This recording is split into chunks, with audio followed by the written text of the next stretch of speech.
The Prime Minister walking Chrystia Freeland out of her last cabinet meeting after she resigned. Freeland saying few words in front of the cameras. It's a great day. Thank you. But more in writing. I do not intend to run in the next federal election. After 12 fulfilling years in public life, I know that now is the right time for me to make way for others and to seek fresh challenges for myself. Okay, guys, our faves have finally been labeled what they need to be labeled. Liberals are jumping ship and so much more. Welcome back to the Freedom Pines podcast. I'm your host, Jamie A.B. This is where we debrief and discuss politics, pop culture from an independent perspective. So if that interests you, don't forget to like, comment, subscribe, hit that notification bell, and share this with your friends because I live in Commie Canada and my name is hard to get out there. So let's get into it. So first I would like to add, how many of your members can drop out of your party before we just call an election? That's a lot of seats gone. I believe it's 6. Can someone let me know that? Can someone let me know? Because here's the thing. I don't know. Hold on. Okay, it still means that the Conservative Party could go from 144 to 150 potentially if they won those seats. But the Liberals still have 169. I did not realize that that was the final number.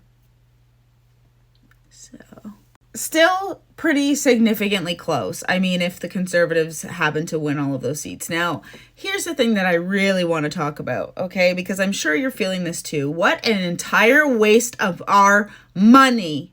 Are you guys kidding me? They should be penalized.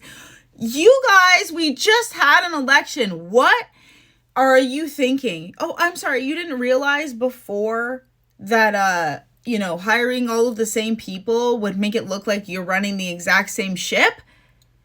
What a waste of our tax dollars. What is going on here? Can you imagine? And to be fair, I did watch them. They did kind of fairly, I watched Moose on the Loose this morning, fairly cover it kind of fair. But at the same time, we know how they'd be like, PierrePoilievre is a horrible leader, blah, blah, blah, blah, blah. Or saying, what a waste of money, because it is waste of money. They were complaining about PierrePoilievre having a by-election because Damien Kirk stepped down. And this is going to be a massive episode about hypocrisy and cognitive dissonance with the left. As you guys know, I go on my little rants, but this, are you guys kidding me? We just had an election. You might as well let us have another one if you want everybody gone. Make a whole new party. You had all of the last of 3 months of this year to decide this. Why'd you bring back Sean Fraser if you had a new guy in that riding? Why did you bring back all of these people that optically help you look like you're just like Justin Trudeau? Because, obviously Justin Trudeau is being advised by Mark-Carney, so in my mind, it doesn't matter who is replaced. It's going to look like what it looks like because, quite frankly, if I've learned anything it's that the Liberals have so much say over how their people vote, and NDP. And obviously the Conservatives do as well. But I've noticed, I just don't know how you could hold on for dear life to your leader as Justin Trudeau for as long as we did. Honestly, I have no idea how the Liberals did not hold Justin Trudeau accountable whatsoever. We seem to have more of a consensus in the Conservative Party that if there needs to be a change, there needs to be a change, and we do that change. But the Liberals just don't seem to have that. Maybe just not hire someone who is politically motivated to promote green projects and financially motivated to promote green projects that absolutely annihilate our, economy. I don't know. How about we don't print money? But I digress. Stephen Colbert, I guess, has been let go, and the left is going pretty crazy about it. The left, Harry Sisson especially, so mad. This is an attack on our free speech. You guys just unalived a man for debating you because you didn't like his words. And you're saying this is an assault on free speech? Now, here's the thing. You and I both know I don't like the AI system that Trump is setting up whatsoever. On one side, it could look like the Handmaid's Tale nightmare, and on the other, it could look like a gender bending, all of those sorts of things, also communism nightmare. Okay, so both sides, either way, I don't want to be surveilled. Just getting that out there. Now, I'm just going to say this. Not the left side, who has wanted us to not even have access to food, our bank accounts. They don't want us to be protesting for our bodily autonomy. That's hateful and wrong and Yahtzee-fied to them. They want us to lose our job if we don't post a black square. Actually, they want us to lose our jobs if we said, hey, sure, protest about BLM, just no riots and fires. Fired. They want you gone. You are obviously for the oppressor if you do not want to burn down all of the buildings and then have BlackRock own them. So yeah, you need to be fired from your job. This is the left. For the last 5 years, I would say even before that, have played this cancel culture game where you lose your job over even a joke, okay? A joke, saying that, you're not racist, but BLM is, embezzling money, allegedly. Saying something like that and going to the Freedom Convoy, all of these different things got you all of these different labels canceled. I have personally seen Rachel Gilmore send people to people's jobs if they owned them, like Mario. I have seen her try to get people like the pleb canceled. I have seen Rachel personally attack people. Okay. And it's crazy to me that you guys continue back and you say Trump wasn't even allowed on Twitter. Yeah, I forgot about that. Your president wasn't even allowed on Twitter, and you guys think, and Mark Zuckerberg was cornered by the Biden administration to make sure that they were censoring things correctly. The left ignores all of that, and they're like, this is the biggest assault on our free speech. You guys are. The left is. You guys are. You guys just said it was okay to unalive people because you disagree with how they view things, because it's hateful. You guys are hateful. The left is hateful. I genuinely need you guys to if you're left-leaning watching this podcast, take a look within yourselves. Developing self-awareness was the best thing I ever could have done, and you guys need to do that. I think that's something that they're leaving out in college all of a sudden, that you guys have no ability to see things from other points of view. But you're going to have to sit here, okay, before I say that I don't think this is right, you're going to have to sit here and deal with the fact that you created this culture. And in the words of Panic at the Disco, there's nothing wrong with just a taste of what you paid for. Because we don't want you to be hurt. But a company has no obligation to keep you at their company too. And I said that during BLM, like, if you're actually being racist, actual racist, you can't work with vulnerable sectors, and you're, I say whatever you want to say, okay? But it's only protection from the government, not from your employers, okay? And the same people who said that we should all get fired for participating in the Freedom Convoy, and a multitude of reasons why we should have been fired before that led up to doing the Freedom Convoy, are now literally sobbing about Stephen Colbert, despite probably never even watching him and not realizing that ratings were probably pretty low, crying about freedom of speech. Babes, this is the environment you created.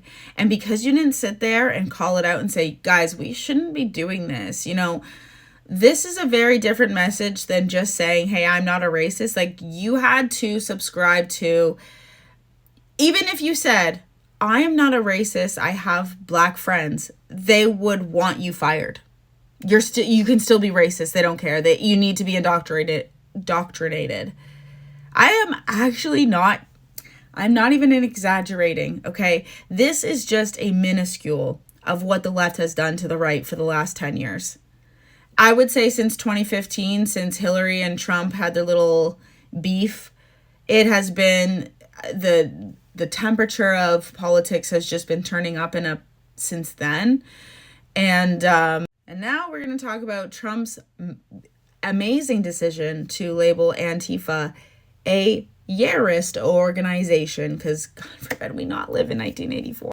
So Antifa is finally a Yarist organization. Now I say that because I'm not sure what I'm allowed to say, because we still live in 1984, I must say, okay? Now here's the thing. I know a lot of people are going to say, oh, this is a violation of our freedom of speech. You know, I have no problem with left-leaning people getting together, volunteering in the community, actually being the change that they want to see in the world. But that is not what Antifa has been doing. That is not what they have been doing. As somebody who was attacked online by Antifa, and if you want proof, I posted it, you know, if you're a left-leaning person in here, I posted it the other day, and they called me a stupid fascist. That was the time where my family was contacted by these people. They are ruthless. They're demonic, and they're ruthless. And even if you don't want to use a spiritual word, they're evil. They're not good people. They think that they're these people who are trailblazers for, but I'm letting you know, when you're burning down communities because of some injustice to the Black community, when really you're burning down Black communities with Black business owners, so like I said, BlackRock can come in and buy it, you are no longer just a peaceful organization that wants change. You are terrorists, and you're lucky that you've been getting away with it for the last 5 years, because it's abhorrent behavior. And you guys have gone from using anti-Semitism as some sort of trope to, you know, justify the way that you do things, and turned around and being the most anti-Semitic people I have seen in my GD life. Okay, and if that's not sweet poetic irony, I don't know what is. Freedom of speech doesn't cover threats. It doesn't cover burning down buildings. It doesn't cover constant harassment of any community, whether that be Jewish communities or, you know, conservatives. You don't get to burn down churches, okay? That is what terrorists do, and you have rightly been labeled so. So there's not, you know, I don't agree. I can see things from both points of view. You guys know I don't agree with Donald Trump on literally every single thing, but this is important. As somebody who has been targeted by these people, they are demonic and they will not stop. And then after that first round of them figuring out that you're good at this, because that's what they don't like. They don't like people who have opposing views. I think, you know, I have decent looks. I know how to talk, and they have been attacking me since day one. Okay, they didn't like it. It used to be a lot more in the beginning until they got my TikTok shut down. Then I'm not surprised by that. But they are relentless and horrible. And I'm so glad that they're being shut down, because not only that, they radicalize all of the base that's within them. This is, it's honestly indescribable, the weight that they carry and the goalposts that they set, and how on the left you honestly constantly feel like you are, you know, this will make me a good person if I support this. This will make me a good person if I support that. Where I think people on the left are very lost, especially with religion. And don't get me wrong, the churches, you know, in that thing, I believe it was from the 70s, where he's like, if I was Satan, I would first invade the churches. And he did. The churches have not had a good name for themselves. That does not mean they deserve to be burned down, by the way. And churches are, I'm once again screaming from the rooftop, losing their charity status, maybe potentially in Canada. And that would mean a lot of food banks gone. So, you know what I would love to look into? If there's any connection between Antifa and anti-hate. Despite, by the way, Antifa shows up in Canada. Like, I don't know if they're, like, part of the same people or who gives out the bat signal, but it's definitely the same type of people that show up in Canada, especially when you talk about not wanting to show kids explicit images in classrooms. They have a really big problem with that one. So if you watch Rebel News, you will find a lot of examples of Antifa, because I think that they have some sort of tracker on Rebel News, in my opinion. But anyways, I'm going to leave on a message of hope, okay? In my opinion, it's hope. It's goodness.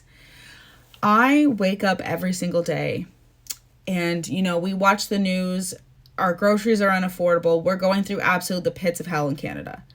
But one thing that I am so grateful for is that I was not born into one of these demonic families.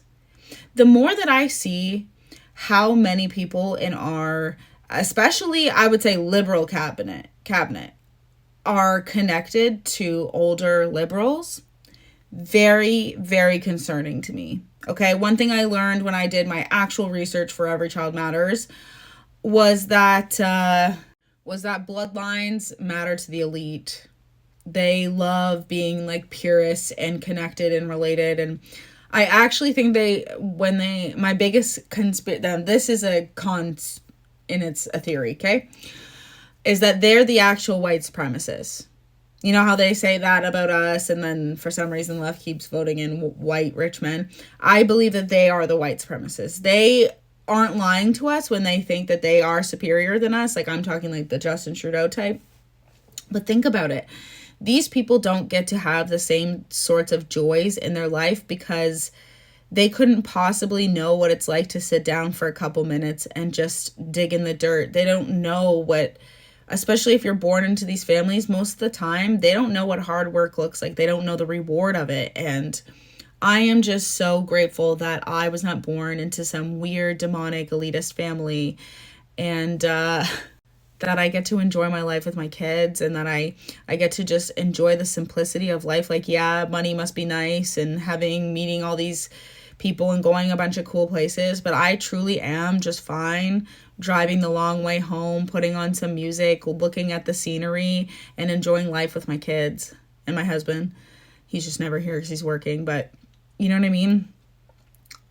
I am so grateful. And you know, the world is so loud and it's so obnoxious and crazy right now, but I want you guys to know that we're the lucky ones because we get to live the life that I think God wanted us to live. You know what I mean? As in a normal life, not in these demonic elite circles where you are pretty much groomed and raised to have a certain position in this world. We get to actually normally choose what we get to do. And for that, I'll be grateful today. Okay? So you guys let me know what you're grateful for today.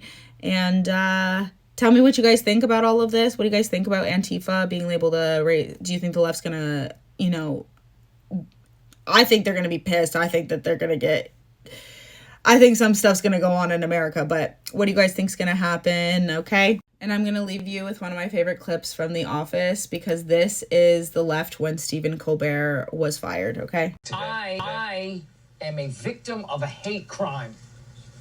Stanley knows what I'm talking about. That's not what a hate crime is. Well, I hate it.